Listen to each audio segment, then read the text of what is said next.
Füzyon Enerjisi, Yatırım ve İnovasyonda Yeni Bir Dönem. A new phase in the quest for fusion energy is underway, driven by surging investment, bold timelines from government leaders, and ambitious projects stepping into the commercial arena. The promise of clean, almost limitless power from the stars is no longer just scientific aspiration, it's becoming a roadmap for the future. U.S. Energy Secretary Chris Wright has set out an assertive schedule. He told the BBC that advances in artificial intelligence, together with private sector innovation and work at national laboratories, are expected to bring breakthrough developments in fusion within the next 5 years. He further projected that fusion technology could begin delivering power to electricity grids globally in 8 to 15 years. These statements mark some of the most concrete timelines yet from a senior government official. They reflect both the urgency and optimism surrounding the field. Venture capital, strategic investors, and clean tech backers are increasing their exposure to fusion energy in a big way. Commonwealth Fusion Systems raised about $863 million in its latest funding round, bringing its total capital raise to nearly $3 billion since it spun out from MIT in 2018. The CEO of CFS, Bob Mumgard, has emphasized that this funding supports key milestones, including completing the Spark demonstration machine and developing their ARC power plant in Virginia. According to data from the Fusion Industry Association, over 30 fusion companies are aiming for pilot power plants to be operational by the early 2030s. In the past year alone, private investment in fusion has surged by $2.6 billion, a 178% increase from the previous year. These numbers reveal growing confidence among investors that fusion energy is transitioning from the laboratory to a near-commercial reality. The reasons for investor confidence are tangible. In 2022, researchers at Lawrence Livermore National Laboratory achieved a landmark moment, producing more energy from a fusion reaction than was required to initiate it in a controlled lab setting. This kind of net gain has become a foundational proof point. Advances in superconducting magnets over recent years have improved confinement of plasma at extremely high temperatures, one of fusion's toughest engineering challenges.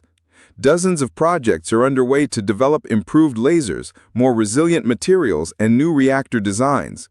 Some projects are already reaching for the grid. Helion Energy, backed partially by figures in the tech world, hopes to deliver electricity within 3 years to Microsoft under a power purchase agreement. Commonwealth Fusion Systems has secured a future power purchase deal with Google for 200 megawatts of electricity from its future plant.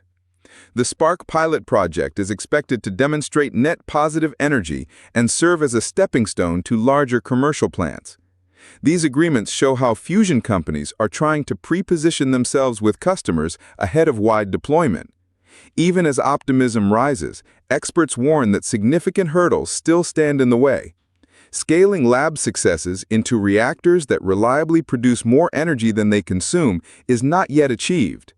Materials capable of withstanding the extreme neutron flux, heat loads, and long operational lifetimes are still under development. Fuel supply, especially of hydrogen isotopes like tritium, presents logistical and scientific difficulties. Regulatory frameworks, safety standards, cost control, and grid integration are still evolving.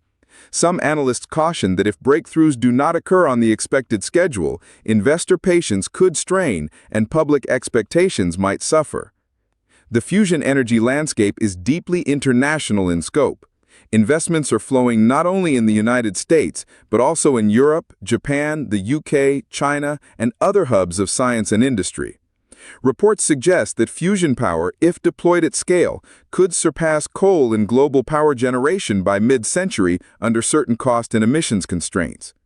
Governments are announcing large funding packages. For example, the U.S. Department of Energy has allocated $134 million to advance fusion, supporting both research to commercialization pathways and technical work on key components like magnets and lasers. The period ahead will be a clear test of whether fusion is transitioning from possibility to practicality. Demonstration plants like Spark and others will need to deliver consistent performance. Early commercial deals will test not just technical viability, but also economic viability. Governments must continue to address regulatory, materials, and supply chain challenges to avoid bottlenecks. Investor confidence will depend on measured progress, not just promises. This is a pivotal moment. Scientific proof points have been crossed. Funding and commitment are mounting, yet the journey from the laboratory to reliable, affordable clean power still has steep terrain ahead. The coming years will determine whether fusion fulfills its promise or remains a tantalizing horizon.